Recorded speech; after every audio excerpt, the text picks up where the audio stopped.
Shalom, Bapak Ibu, Saudara yang dikasihi Tuhan.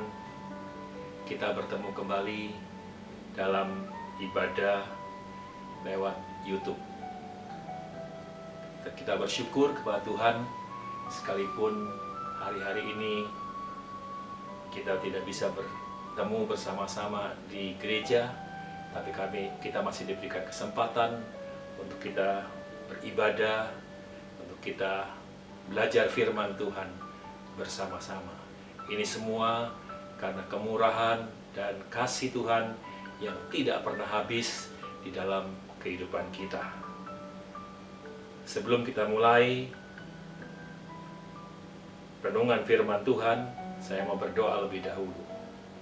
Bapa di surga, berkati pemberitaan firman Tuhan pagi hari ini, supaya kami mengerti lagi apa yang menjadi kemauan Tuhan, menjadi rencana Tuhan, menjadi kehendak Tuhan dalam hidup kami. Di tengah-tengah kami mengalami kesulitan, kami mengalami musibah di negara kami, tapi kami ingin mendengar firman-Mu, karena firman-Mu itu pelita dan terang bagi jalan kami. Karena kami tahu kalau kami pegang firman-Mu yang tidak pernah berubah, dulu, sekarang, sampai selama-lamanya, maka kami akan hidup oleh firman Tuhan, dan kami boleh melihat pertolongan Tuhan yang ajaib, mujizat Tuhan dinyatakan dalam kehidupan kami, dan kami boleh berjalan dalam kehendak Tuhan. Terima kasih, memberkati peminat firman Tuhan. Waktu yang ada saat ini kami serahkan dalam tangan Tuhan. Di dalam nama Yesus Tuhan dan Juru Selamat kami sudah berdoa. Amin. Puji Tuhan. Renungan yang saya bawakan pada pagi hari ini berjudul perbedaan antara orang benar atau orang baik dan orang fasik, yaitu orang jahat, yang saya ambil dari Maleakhi pasal 3 ayat yang ke-18. Firman Tuhan berkata, "Maka kamu akan melihat kembali perbedaan antara orang benar dan orang fasik, antara orang yang beribadah kepada Allah dan orang yang tidak beribadah kepadanya." Oleh karena itu kita melihat di sini, orang benar adalah orang yang beribadah kepada Allah, tapi orang fasik disebut adalah orang yang tidak beribadah kepada Tuhan. Dalam bahasa yang lain, dalam bahasa Indonesia sehari-hari, mengatakan umatku akan melihat lagi perbedaan antara nasib orang baik dan orang jahat, antara orang yang berbakti kepadaku dan yang tidak. Saudara-saudara yang dikasihi Tuhan, konteks dalam Maleakhi ini adalah kemenangan terakhir bagi orang benar. Orang benar adalah orang yang suka beribadah kepada Tuhan. Namun bila kita membaca perikop ini, jelas perbedaan antara orang yang beribadah dengan antara orang yang beribadah kepada Tuhan mendapat perlindungan dari Tuhan. Itu terbukti di dalam ayat yang ke-17, dikatakan menjadi milik kesayangan Tuhan. Dan ini mengingatkan kita tatkala bangsa Israel ada di Mesir dan hendak keluar dari negeri perbudakan. Dan Tuhan juga membuat perbedaan antara orang Israel dan orang Mesir. Kalau kita melihat di dalam kitab Keluaran pasal 8 ayat yang ke-23, berbunyi demikian, "Sebab aku akan mengadakan perbedaan antara umatku dan bangsamu. Besok tanda mujizat ini akan terjadi." Oleh karena itu, kita perlu beribadah kepada Tuhan. Sekalipun dalam kondisi yang seperti ini, kita beribadah dalam rumah kita masing-masing, tetapi kita bisa mengikuti secara online dan bisa mendengar firman Tuhan. Mungkin kita bertanya, bukankah sekarang ibadah dalam gereja ditiadakan untuk sementara waktu? Tapi kita untuk mengantisipasi penyebaran COVID-19. Tetapi kita bersyukur kita masih punya kesempatan. Kita bisa beribadah, kita bisa mendengarkan firman Tuhan. Tuhan itu selalu punya cara, dan Tuhan tidak pernah kehabisan cara untuk menolong kita. Itu sebabnya kita menggunakan semua sarana prasarana yang ada untuk kita juga bisa memuliakan Tuhan. Nah, disinilah kita harus punya hati yang bijaksana, supaya tetap dapat beribadah kepada Tuhan. Dalam kondisi seperti ini, bagaimana mungkin kita dapat beribadah? Bukankah sudah ada larangan tidak boleh kumpul? Kita harus jaga jarak satu dengan yang lain. Untuk itu, untuk saat ini jangan sampai kita tidak beribadah, yaitu datang kepada Tuhan. Saya artikan beribadah itu datang kepada Tuhan. Itu sebabnya kita mau supaya jangan sampai kita makin jauh dengan Tuhan. Dalam kondisi seperti ini, justru kita harus semakin dekat dengan Tuhan. Kita harus membangun persekutuan kita dengan Tuhan. Nah, yang pertama, berbicara tentang beribadah. Dikatakan ada perbedaan antara orang yang beribadah dengan orang yang tidak beribadah. Yaitu beribadah, saya mau jelaskan tentang bersekutu dengan Tuhan. Orang yang beribadah karena mengasihi Tuhan, pasti akan melakukan yang terbaik untuk Tuhan. Kapanpun dan dimanapun berada, dan tidak mudah kecewa. Sebab ibadah yang sesungguhnya berkaitan dengan seluruh hidup kita yang mengabdi secara total kepada Tuhan. Saya diingatkan ketika bagaimana bangsa Israel ketika dalam pembuangan. Dia setelah keluar dari pembuangan, dia memiliki kerinduan yang begitu luar biasa, ingin bertemu dengan Tuhan, ingin beribadah. Yaitu di dalam Nehemia pasal 8 ayat yang kedua mengatakan, maka serentak berkumpullah seluruh rakyat di halaman di depan pintu gerbang air. Mereka meminta kepada Esra, ahli kitab itu, supaya ia membawa kitab Taurat Musa, yakni kitab hukum yang diberikan Tuhan kepada Israel. Itu sebabnya, milikilah kerinduan untuk bertemu dengan Tuhan. Mungkin hari-hari yang lalu kita bisa beribadah di gereja, tapi kita tidak punya kerinduan. Sekarang dengan seperti ini justru kita diingatkan lebih lagi untuk kita miliki kerinduan. Seperti kita lihat, sudah lama orang-orang Israel tidak melakukan ibadah secara bersama-sama, yaitu ibadah raya, karena mereka berada di pembuangan di Babel. Setelah mereka kembali dari pembuangan, mereka memiliki kerinduan yang besar untuk bertemu dengan Tuhan. Saya berharap dan kita berdoa setelah kita boleh bebas dari COVID-19, kita akan lebih sungguh-sungguh lagi beribadah supaya kita punya pengalaman-pengalaman dengan Tuhan. Alkitab menyatakan ketika bulan yang ke-7 tiba serentak berkumpullah umat untuk beribadah kepada Tuhan. Kata serentak, ya, tadi dikatakan serentak di situ ya. Kata serentak itu menunjukkan bahwa rakyat secara kompak dan sangat antusias, sangat semangat berkumpul bersama-sama untuk melakukan ibadah raya, tanpa ada paksaan dari pihak lain atau harus didorong-dorong terlebih dahulu. Tetapi kerinduan untuk bertemu dengan Tuhan benar-benar timbul dari hati yang paling dalam. Itu sebabnya biarlah kita menjadi orang-orang percaya yang memiliki kerinduan senantiasa ingin bertemu dengan Tuhan dalam kondisi yang bagaimanapun juga. Kita lebih lagi mengakrabkan diri kita kepada Tuhan. Umat Israel secara serempak berkumpul. Dia beribadah bukan karena sedang menggelar sebuah perayaan atau memperingati hari raya, tapi karena kerinduan yang besar untuk bertemu dengan Tuhan. Dan bahkan kita lihat dia fokus untuk memperhatikan firman Tuhan. Nampaknya bangsa Israel begitu haus akan kebenaran firman Tuhan. Pasal 8 ayat yang keempat mengatakan dalam Nehemia itu, Nehemia 8 ayat 4, ia membacakan beberapa bagian pada kitab itu di halaman depan pintu gerbang air dari pagi sampai tengah hari di hadapan laki-laki dan perempuan dan semua orang yang dapat mengerti. Perhatikan, dengan penuh perhatian seluruh umat mendengarkan pembacaan kitab Taurat itu. Ketika Esra ahli kitab membawa kitab Taurat itu ke hadapan jemaat, ia membacakannya dan jemaat dengan penuh perhatian mendengarkan pembacaan firman Tuhan. Saya percaya pagi hari ini, saudara pun yang berada di mana, jemaat Tuhan yang dikasih Tuhan, pasti sangat merindu ya, firman Tuhan. Ini ya firman Tuhan yang kita sedang dengar. Ya. Meski ibadah berlangsung cukup lama, ya, dari pagi hingga tengah hari, dikatakan ya, mungkin di luar, di area outdoor, karena terik matahari, tapi umat Israel tetap fokus dan memberikan perhatian penuh. Saya minta juga kita dalam ibadah di rumah kita masing-masing dengan ibadah online seperti ini, tetap kita fokus ya, kepada Tuhan, punya kerinduan, dan kita mau mendengar firman Tuhan. Apa kata Tuhan hari ini?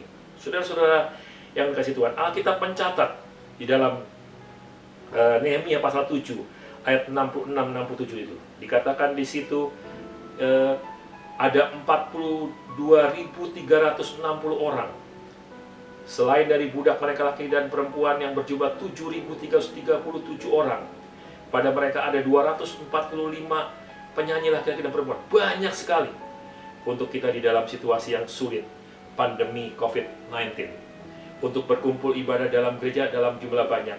maka untuk sementara waktu kita beribadah online, namun tidak mengurangi bahwa Tuhan hadir dalam pertemuan kita. Firman Tuhan berkata, 2-3 orang berhimpun dalam namaku, aku hadir. Dan kalau Tuhan hadir, Tuhan akan memberkati. Kalau Tuhan hadir, Dia akan berfirman. Kalau Dia berfirman, kita akan dikuatkan. Kalau Dia berfirman, kita akan mendapatkan sesuatu dari Tuhan. Dan itulah berkat Tuhan yang luar biasa. Haleluya. Ibadah yang sejati adalah mempersembahkan tubuh sebagai persembahan yang hidup, kudus, dan yang berkenan. Jadi, walaupun kita mungkin tidak datang ke dalam gedung gereja, tapi firman Tuhan berkata dalam surat Roma 12 ayat 1 dan 2. Karena itu, saudara-saudara, demi kemurahan Allah, aku menasihatkan kamu, supaya kamu mempersembahkan tubuhmu sebagai persembahan yang hidup, yang kudus dan yang berkenan kepada Allah. Itu adalah ibadahmu yang sejati. Jadi ibadah yang sejati itu mempersembahkan tubuh. Jangan kamu menjadi serupa dengan dunia ini, tetapi berubahlah oleh pembaruan budimu, sehingga kamu dapat membedakan manakah kehendak Allah, apa yang baik, apa yang berkenan kepada Allah, dan yang sempurna. Jadi, saudara, arti daripada ibadah yang sejati adalah mempersembahkan hidup yang kudus dan yang berkenan. Kita berikan hidup kita. Untuk apa? Untuk jadi kudus. Karena hanya Tuhan yang menguduskan kita. Dan supaya tambah hari kita tambah berkenan, menyenangkan Tuhan. Dan dikatakan hidup yang kudus dan berkenan itu bagaimana? Di dalam ayat 2 mengatakan, jangan serupa dengan dunia. Berubahlah oleh pembaruan pikiranmu, budimu, your mind. Sehingga kita dapat membedakan atau mengerti kehendak Tuhan yang baik, berkenan, dan sempurna. Hanyalah orang-orang yang persembahkan tubuhnya, hidupnya kepada Tuhan, dia makin hari makin mengerti apa yang menjadi rencana dan kehendak Tuhan dalam kehidupan. Kalau yang pertama adalah tentang beribadah, yang kedua, bagian dari orang yang beribadah adalah berkorban. Tadi yang pertama bersekutu, ya. Yang kedua adalah berkorban. Beribadah itu ditandai dengan berkorban. Kitab Keluaran pasal 23:15 mengatakan, hari raya roti tidak beragi haruslah kau pelihara. 7 hari lamanya engkau harus makan roti yang tidak beragi, seperti yang telah kuperintahkan kepadamu pada waktu yang ditetapkan dalam bulan Abib. Sebab dalam bulan itulah engkau keluar dari Mesir. Tetapi janganlah orang menghadap ke hadiratku dengan tangan hampa. Ya, saya ulang lagi. Tetapi janganlah orang menghadap ke hadiratku dengan tangan hampa. Hari-hari ini banyak orang bilang, bagaimana kita nggak bisa beribadah? Kalau kita nggak bisa ibadah, bagaimana kita bisa memberikan persembahan? Nah, ini ibadah kita harus memberikan persembahan. Ibadah adalah membawa persembahan kepada Tuhan. Jangan dengan tangan hampa menghadap Tuhan. Berikan yang kita punya sebagai wujud kita mengasihi Tuhan. Bahkan di dalam kitab Keluaran 23 ayat 25 mengatakan, tetapi kamu harus beribadah kepada Tuhan Allahmu, maka Ia akan memberkati roti makananmu dan air minumanmu, dan aku akan menjauhkan penyakit dari tengah-tengahmu. Jadi orang yang beribadah ada jaminan dari Tuhan. Orang yang suka beribadah pasti hidupnya diberkati Tuhan. Orang yang beribadah ditandai dengan dia memberi atau berkorban, menabur, dia pasti menuai. Makanan dan minuman cukup, dan dikatakan penyakit pun akan dijauhkan. Artinya apa? Artinya hidup dalam keadaan sehat walafiat. Saudara-saudara yang dikasihi Tuhan, dalam situasi seperti ini, apakah kita bisa berkorban?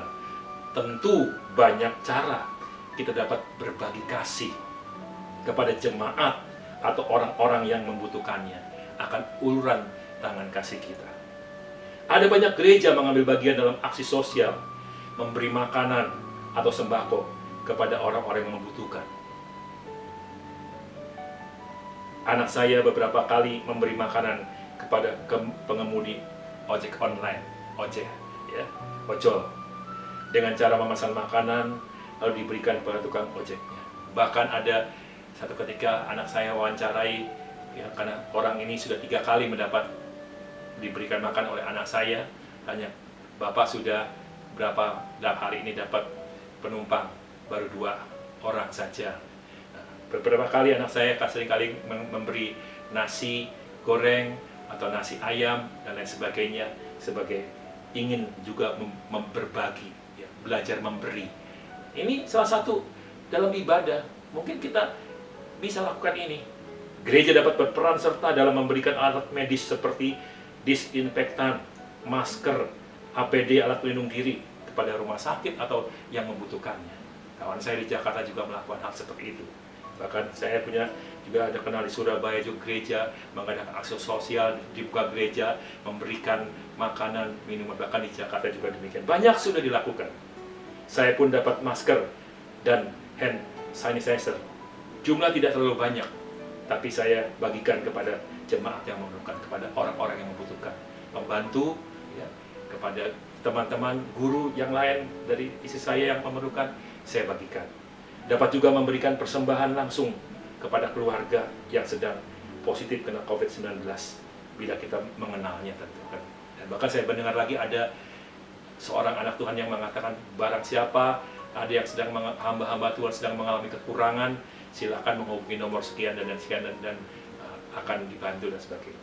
Nah, saya percaya gereja pasti memiliki nomor rekening bank.